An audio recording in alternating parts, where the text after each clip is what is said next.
ভারতের বিরুদ্ধে পাকিস্তানের পাল্টা জবাব। পেহেলগামের হামলায় ২৬ জনের নিহতের ঘটনায় বুধবার সিন্ধু পানি চুক্তি স্থগিত সহ পাকিস্তানের বিরুদ্ধে একাধিক পদক্ষেপ নিয়েছে ভারত। এর বিপরীতে বৃহস্পতিবার পাকিস্তানের জাতীয় নিরাপত্তা কমিটির বৈঠকে বেশ কয়েকটি পাল্টা পদক্ষেপ নিয়েছে ইসলামাবাদ। পাকিস্তানের নেয়া পদক্ষেপের মধ্যে রয়েছে তারা ভারতীয় বিমান সংস্থার জন্য পাকিস্তানের আকাশসীমা ব্যবহার বন্ধ করে দিয়েছে। শিখ তীর্থযাত্রী ছাড়া দেশটিতে থাকা ভারতীয় নাগরিকদের ৪৮ ঘন্টার মধ্যে দেশ ছাড়তে বলা হয়েছে। পাকিস্তান জানিয়েছে তারা ওয়াঘা সীমান্ত চৌকি বন্ধ করে দিচ্ছে এবং এই রুট দিয়ে ভারত থেকে সমস্ত আন্তঃসীমান্ত চলাচল ও বাণিজ্য স্থগিত করা হচ্ছে।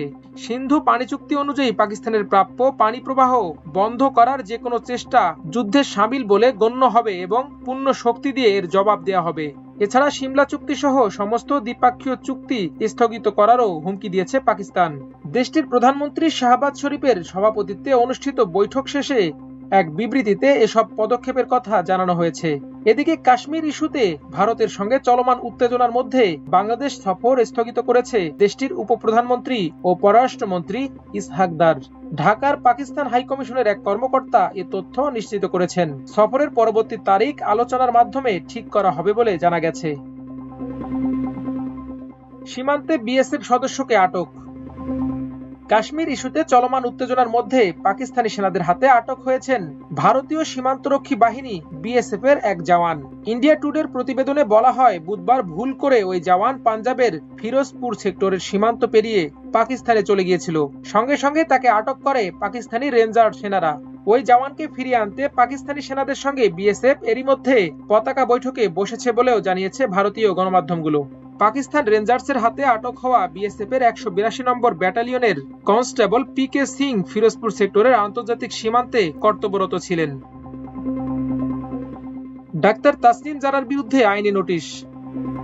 জাতীয় নাগরিক পার্টি এনসিপির জ্যেষ্ঠ যুগ্ম সদস্য সচিব ডাক্তার তাসনিম জারার বিরুদ্ধে অশ্লীলতা ছড়ানোর অভিযোগে ব্যবস্থা নিতে আইনি নোটিশ পাঠিয়েছেন এক আইনজীবী।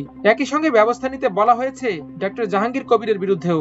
বৃহস্পতিবার সুপ্রিম কোর্টের আইনজীবী ব্যারিস্টার মোহাম্মদ হুমায়ুন কবির পল্লব এ নোটিশ পাঠান। নোটিশে বলা হয়েছে, ডক্টর জাহাঙ্গীর কবির, ডক্টর তাসনিম জারা সহ অনেকেই সামাজিক যোগাযোগ মাধ্যমে বিভিন্ন পরামর্শের আড়ালে ভিডিও বক্তব্য এবং ছবির মাধ্যমে যৌন উত্তেজক ওষুধ বিক্রি করে থাকেন। ওইসব ছবি ও ভিডিও সমাজে ব্যাপকভাবে অশ্লীলতা ছড়িয়ে সামাজিক এবং পারিবারিক মূল্যবোধকে বিনষ্ট করছে। এতে অভিযোগ করা হয়, বাংলাদেশের নামিদামি সেলিব্রিটি এবং শোবিজ মডেল ও তারকা তাদের নিজস্ব ফেসবুক পেজ এবং ফেসবুক অ্যাকাউন্টে টাকার বিনিময়ে বিভিন্ন অশ্লীল ভিডিও ও বিজ্ঞাপন প্রমোট করছেন। অনেক ডাক্তার নিজেদের ভিউ বাড়ানোর জন্য সামাজিক যোগাযোগ মাধ্যমে বিভিন্ন ওষুধ সামগ্রীর বিক্রয়ের জন্য অশ্লীল ভিডিও এবং বিজ্ঞাপনের মাধ্যমে সাধারণ মানুষকে আকৃষ্ট করে। আইনি নোটিশে ফেসবুক, ইউটিউব, টিকটক, লাইকি সহ সব অনলাইন মাধ্যমে অশ্লীল ও পর্নোগ্রাফিক ভিডিও, বিজ্ঞাপন ও প্রচারণা বন্ধে সরকারকে প্রয়োজনীয় পদক্ষেপ নিতে বলা হয়েছে। ২ উপদেষ্টার এপিএস ও পিওর বিষয়ে অনুসন্ধানে নামছে দুদক।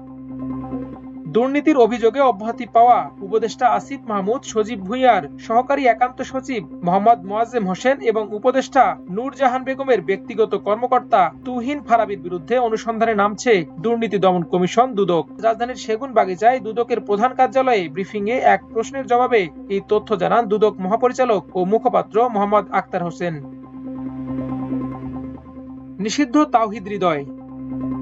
শেষ পর্যন্ত রক্ষা পেলেন না মোহামেডান স্পোর্টিং ক্লাবের অধিনায়ক তাওহিদ হৃদয়। তার শাস্তি কমাতে বায়োলজি বদলে ফেলেছিল আম্পায়ার্স কমিটি। পরে তারা এটাকে ভুল হিসেবে স্বীকার করেছে। আর আজ টেকনিক্যাল কমিটির নতুন প্রধান নাজমুল আবেদিন ফাহিম বললেন, আগের নিয়মেই কার্যকর হবে। পরের ম্যাচে বিলম্বিত 1 ম্যাচের নিষেধাজ্ঞা পোহাবেন মোহামেডান অধিনায়ক তাওহিদ হৃদয়। তিনি আরো বলেন, ভুল হলেও বিসিবি এই মুহূর্তে আগের সিদ্ধান্তেই ফিরে যাচ্ছে। যদিও মাঝে 1 ম্যাচ খেলা হয়েছে, তবে আগামী শনিবারের ম্যাচে হৃদয়কে মাঠের বাইরে থাকতে হবে বলে জানান ফাহিম।